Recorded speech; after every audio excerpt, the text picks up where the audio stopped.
the most expensive home on the planet.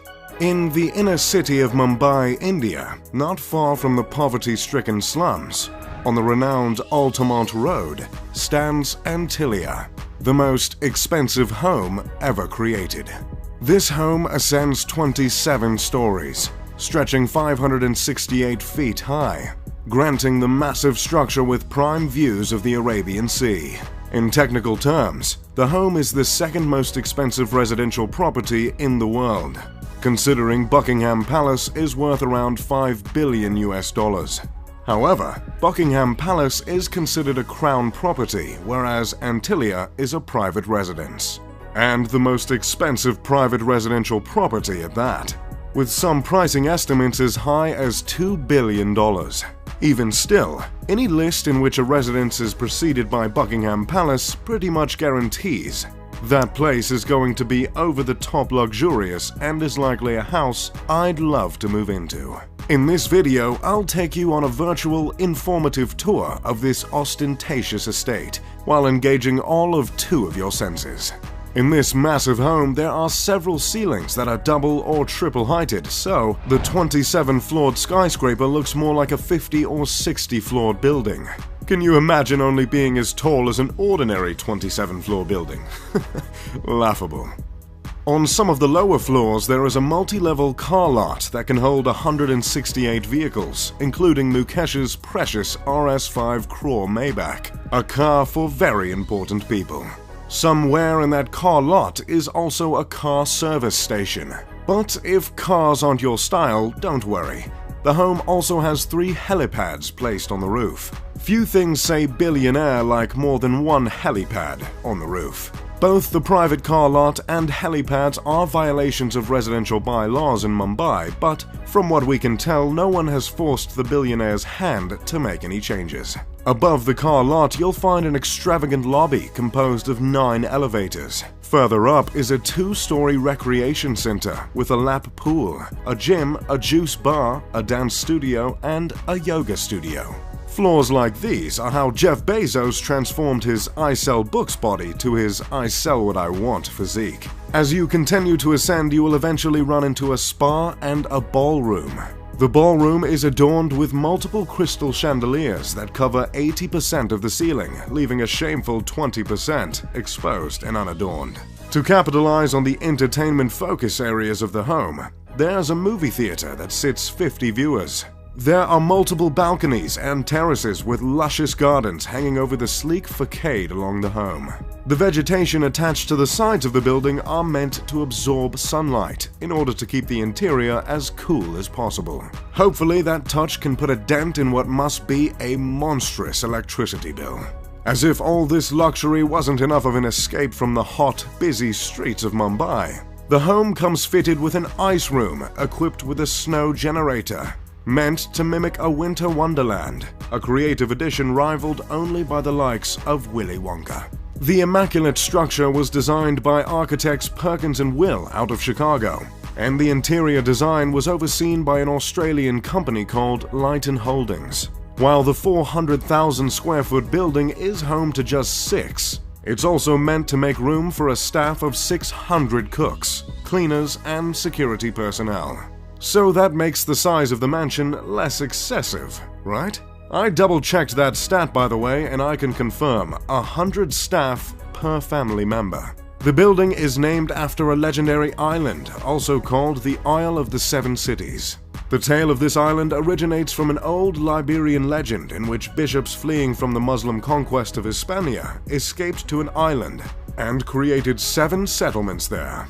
There's not much else on that fun fact, and no one seems to know why the owners of the home took to that fabled island. But that's the thing with being a billionaire. No one questions your decisions. Considering the unique shape of the skyscraper and the fact that its construction cost not 6, not 7, not 8, but 10 figures, it'd be a fair assumption to presume the design of the home is symbolic, or at least, on purpose. And that assumption would be correct. This incredible structure was meticulously crafted with Hindi influence and generously laced with religious symbolism.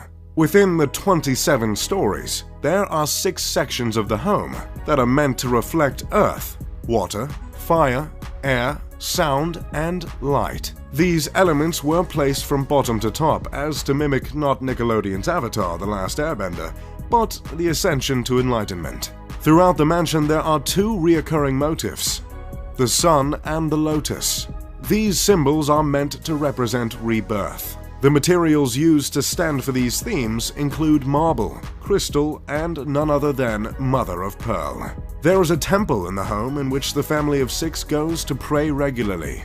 There are many statues of Hindu deities throughout the home, including the Hindu god Ganesh, revered as the remover of obstacles, and Shiva, the Hindu deity who destroys to make way for new creation. Along with religious themes and the motifs of lotus and sun, the house is said to have been inspired by the Atlantic Ocean.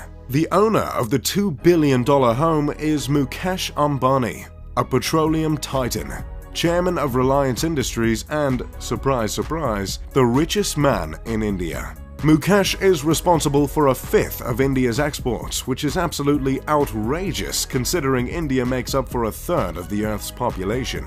Mukesh's father created a business that turned into the world's biggest producer of polyester fibers and yarns. Mukesh multiplied his inheritance many times over to become one of the richest men in all of Asia. For years, Mukesh was a member of the top 10 richest people in the world, and during one surge in India's stock market in 2007, he was believed to be the richest man on the planet. But as of recently, he sits comfortably at the 20th spot. Mukesh is worth $40.1 billion and is 61 years old. Did someone ask for a list of the richest people on the planet? Okay, here it is. Number 1. Jeff Bezos, Amazon. Number 2. Bill Gates, Microsoft. Number 3. Warren Buffett, Berkshire Hathaway. Number 4. Bernard Arnault, Louis Vuitton. Number 5. Amancio Ortega, Zara. Number 6. Carlos Slim Helou and family.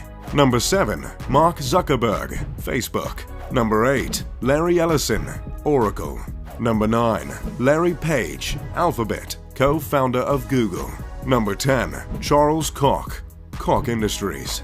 Number 11. David Koch, you guessed it, Koch Industries. Number 12. Sergey Brin, Google. Number 13.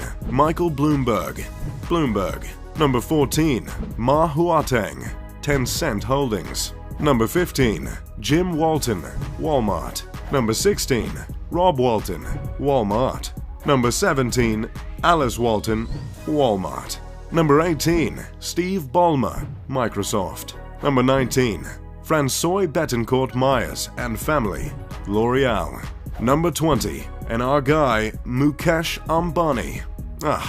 We just love lists here at Mr. Luxury. As you might have noticed from the list, Mukesh is one of only 2 individuals from Asia to earn a spot on the list. Mumbai is the commercial capital of India and is also called the city that never sleeps because I guess they didn't know that slogan was already taken. This city is also home to the entertainment industry in India, so it's commonly known as Bollywood, yet another thing they ripped from the United States. While the city is home to the world's most expensive house, it's unfortunately also home to the world's largest slum. The popular film Slumdog Millionaire was set in Mumbai. The public reception of the house's creation has been harsh at best. I believe offending neighbors comes standard when you're creating a home worth over $1 billion, but there is certainly warrant for any offense taken in this particular case, I must admit. While the house was built on the richest stripe of land in the city, it's hard to not notice the contrast in a city like Mumbai, with such depths of poverty just blocks away. Gyan Prakash told the New York Times in 2010 that the home is in a way reflective of how the rich are turning their faces away from the city. In Mumbai, 40% of children under the age of 5 are underweight. The gap between the rich and the poor is as stark and vast here as any other place in the world. Still, there are some that bring up the charitable acts of the Ambani family, which include the creation of a hospital, when discussing the moral responsibilities of the family, not to mention numbers of the philanthropic ventures, specifically by Nita Ambani, Mukesh's wife. Which is great and all, but no one is going to ignore the gargantuan mansion towering over the city, or any of Mukesh's indulgences other than the mansion. Years before the creation of Antilia, Mukesh bought his wife an Airbus for her birthday for $60 million. He had the passenger jumbo jet refitted with a living room, a bedroom, satellite TV, a sky bar, and a spa. Unlike most families worth billions, the Ambani family owns just the one home as opposed to the expected several around the globe. Initially, the family shared a house with Mukesh's mother and brothers. But after Mukesh's father passed away of a stroke, he decided to break the bank on the 400,000 square foot home. The children of Mukesh and Nita all studied at universities in the States. Isha, the eldest daughter, recently graduated from Yale. Her twin brother, Akash, and younger brother, Anat, both graduated from Brown University. Not that I'm in any position to judge Mukesh as a father, but it's nice to see he raised 3 Ivy Leaguers. That's pretty much all I've got on Antilia and the Ambani family. As always, I'm Mr. Luxury. If you enjoyed the video, make sure to leave a like and subscribe. Pip pip de doodly doo.